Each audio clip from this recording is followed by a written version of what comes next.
So everybody, it's obviously the Everton game happened, and these are the 5 things we learned. Now let's get straight into it. So the first thing we learned, Garnacho steady and continuing to develop. An absolute world-class talent, in my opinion, has done really, really well. I think someone who's massively developed into Eric Ten Hag, and Eric Ten Hag did give him that opportunity in the first team, and he's obviously taken that really, really well.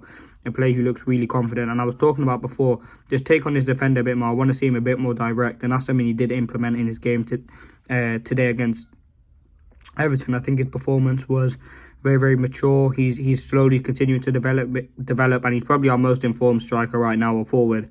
I think, as I said, the goals, he didn't score any goals today, but he got 2 wonderful assists for the penalties.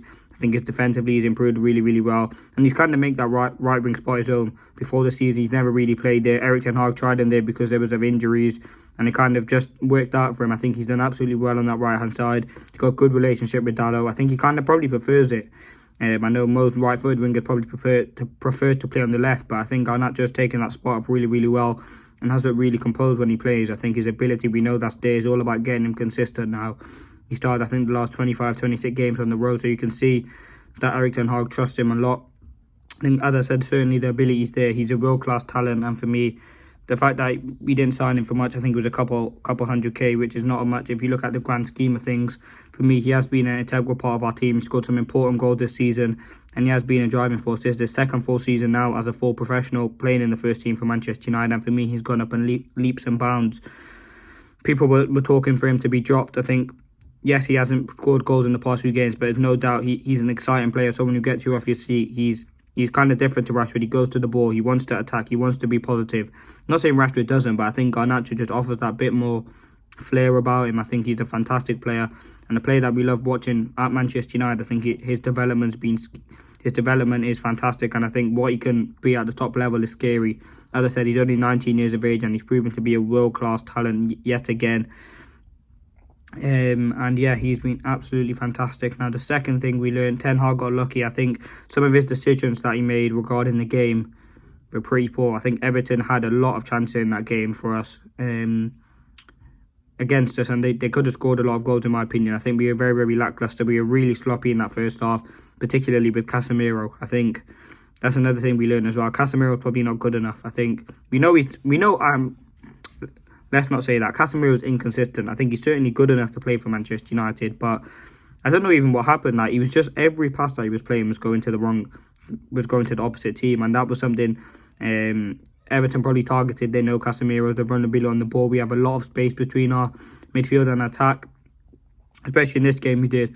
They knew that they could capitalise on that. They played with a really high press, and I looked to hunt down Manchester United early on, and it did kind of work. I think Onana made some really decent saves as well, and some of the shots did just go wide, but it was quite a thing to look at when Everton were consistently going at us, and it was difficult to see because we know Manchester United are poor defensively. So I did expect Everton to score. There was very, very big half chances. There was that Onana one where what's his name? Yeah, Onana for Everton had a chance, and Andre Onana carried it. Yeah, that's what I was going to say. Yeah, so he got it in straight away. He was absolutely fantastic, Andre, today. I think he was improved. But yeah, Ten Hag did probably get lucky with the result. I think it could have been either way. We conceded a lot of chances. But yeah, that is something that we learned. We need to be more compact and more precise when we do defend, because we did concede a lot of chances. Now, the third thing we learned, defensive masterclass again. I did kind of touch on it with Andre Onana, but the whole defence for me was absolutely sound today. As I said, kept the clean sheet. We did kind of get away with it, but all the stuff the defence had to do, they did really, really well. The shots that we probably conceded were probably as the midfield's fault, but I think we were really, really sound. Beto, and obviously when Calvert-Lewin came on, they're not easy strikers to come up against, and I think Varane, Evans, Dalot, Lindelof did absolutely, particularly the centre-backs did absolutely well today. I think the performance, the maturity, the leadership by all players was absolutely fantastic. Look at what you expect from Varane and Evans. Now, they haven't played much together. They played a few months ago when they played at Forest. There was a lack of communication for one of the goals. But you can see that they're starting to build a connection. And when you play week in, week out with someone, it does make it easier to know what they're going to do. And you do familiarise yourself with them. And that's something that probably Varane and Evans have. They've done it well with the players that we have out injured, and obviously we'll be bringing some players back for the game next week. So, but they have done really well. They've stepped in, they put their bodies on the line when they've probably not been 100% fit, particularly in Johnny Evans' case. And yeah, they've done absolutely fantastic. So huge credit to them because they've been fantastic for Manchester United.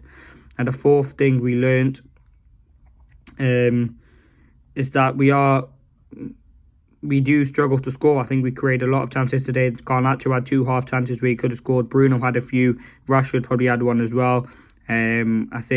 I think we just weren't clinical enough today, and that is a huge worry because in some games we've got to take the chances, and those chances will hurt us if we don't score them. I think we were particularly poor today. There were some moments where we could have scored. We kind of made the wrong decision. There was one where Garnacho was through by McTominay, and he did kind of make the right decision. Now, the last thing I wanted to discuss, which is the fifth and final thing we learned, McTominay again was absolutely, he went missing today. With McTominay, we know, as I said numerous of times, he's someone who can score goals, get on the end of things, but in the actual game where you need him and you rely on him, he goes missing, and that's something that you don't want because you need every player and you need them to have a great performance. So, yeah, he did go missing again today. So, for me, he shouldn't start games. It's got to be Casemiro and Bruno. But yeah, these are 5 things we learned. Let me know what you think. Let me know if you agree with me. Thanks for watching. Peace.